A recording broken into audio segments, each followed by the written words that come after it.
I put amendment number 2 that really made 2 changes. One was extended at 3 years. It did put in the percentage increases for going forward 3 years. Those percentage increases per another section of the contract are tied to what every other non-union member gets. So these percentages will change as we go. And I was asked, well, we don't want to do a second amendment. We want to just do a consolidated document that reflected, the elements of the agreement. I put that together. What I would suggest, and I understand the Vice Chair's point, I will put in for items B and C what the actual pay is that I'm getting now. I have nothing to hide. I just want to get this thing moving forward. And I would just ask that, it's been a long time in which this has been coming. I haven't made an issue that, I should have had a review a year and a half ago. I think you have to treat people with some respect sometimes. And I would just ask, if it's a question of the numbers, I'll take out the percentages and put in the actual numbers for where I am. But, this is a fairly straightforward concept of what we're trying to do here. So, that would be my request to the council that, what it is it's a 3-year extension of my existing agreement with a 1% increase per year going forward, with other language in the contract that adjusts that to whatever the other management people get in the community. That's what this is. It's straightforward and simple. So if it makes more sense, and I can understand the confusion, I'll put in the actual dollars in lieu of the 2% increase, put in the actual amounts for last year and for the current fiscal year, and maybe that would be a resolution to this thing. Councilor McDonald? I would just say, Mr. Chairman, that if I was purchasing a major purchase like a vehicle, or if I was going in to buy property, or if I was going into a contractual agreement in any way, shape, or form that was confusing, I would not feel comfortable signing it under those terms and circumstances. And I would agree with you. This is a very important document. I want to see this. I want to see a hard copy of it written the right way. I don't want to vote on it piecemeal. I'm not comfortable with it. If you want to go, if the councilors feel that they want to go forward with it, vote accordingly. Councilor Cola. Thank you. Through you to the town manager, Mr. Clark. When did you put this together? When did you have a chance to put this together, as you were requested to do?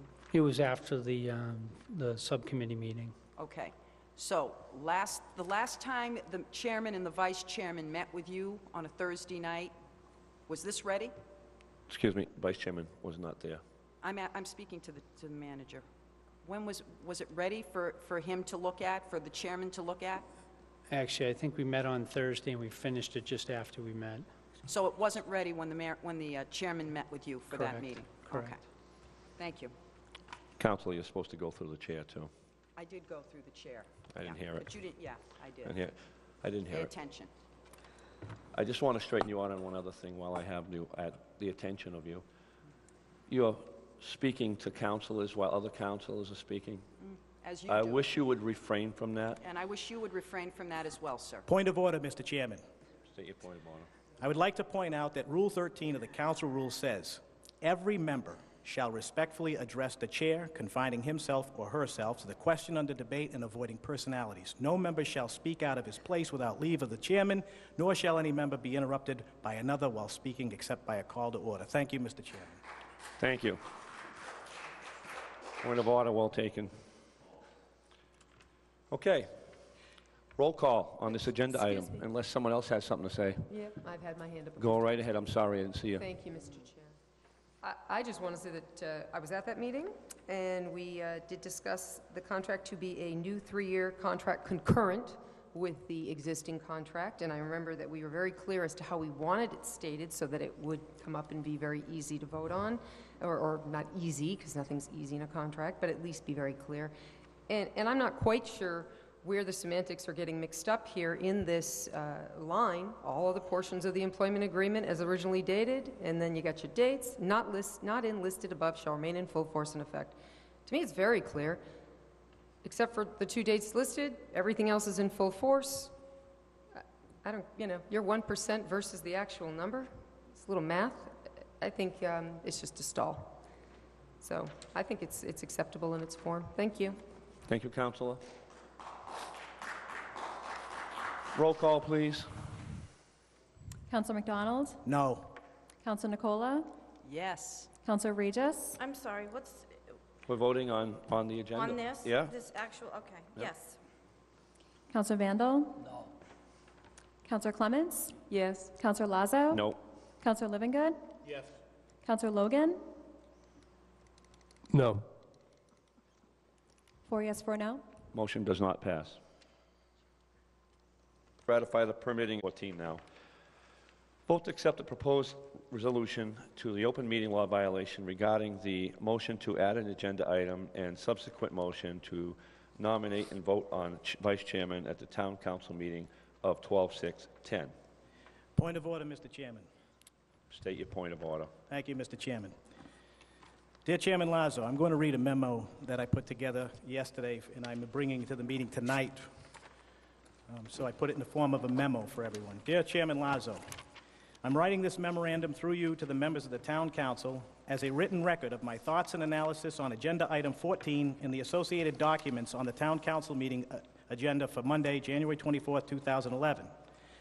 I chose to write these thoughts out and submit them during the meeting due to the complexity of the situation and the nature of the accusations. I want these thoughts and considerations preserved for the sake of a complete record. This agenda item is the result of an open meeting law violation filed with the town clerk's office against the town council as the public body in general, and myself, Chairman Lazo, and Councilors Logan and Vandal in particular, by the other 4 members of this public body, Councilors Livingood, Regis, Nicola, and Clements. The complaint alleges that at the December 6, 2010 meeting of the Town Council, the 4 of us violated Mass General Law, Chapter 30A, Section 23, and that we added an agenda item and voted on the vacancy of vice chair. The complainant cites Section 20B of that Mass General Law, which states, except in an emergency, in addition to any notice otherwise required by law, a public body shall post notice of every meeting at least 48 hours prior to such meeting, excluding Saturdays, Sundays, and legal holidays. In an emergency, a public body shall post notice as soon as reasonably possible prior to such meeting. Notice shall be printed in a legible, easily understandable format and shall contain the date, time, and place of such meeting and a listing of the topics that the chair reasonably anticipates, emphasis added, will be discussed at the meeting.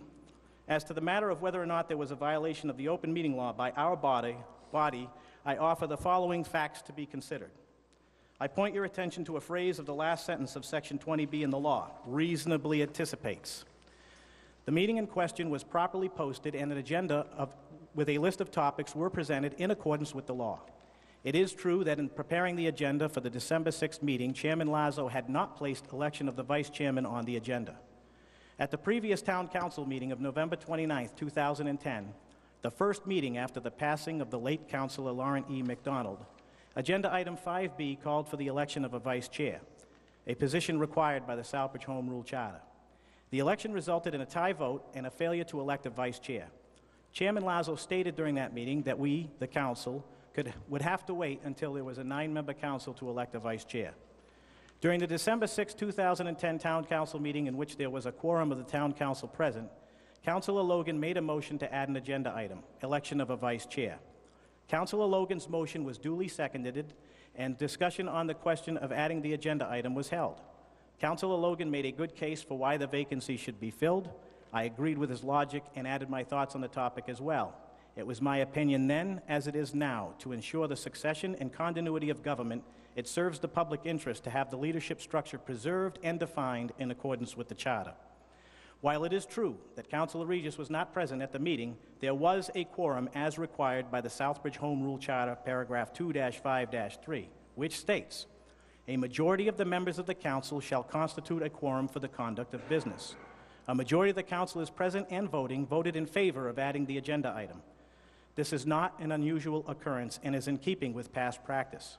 Of note are the following meetings.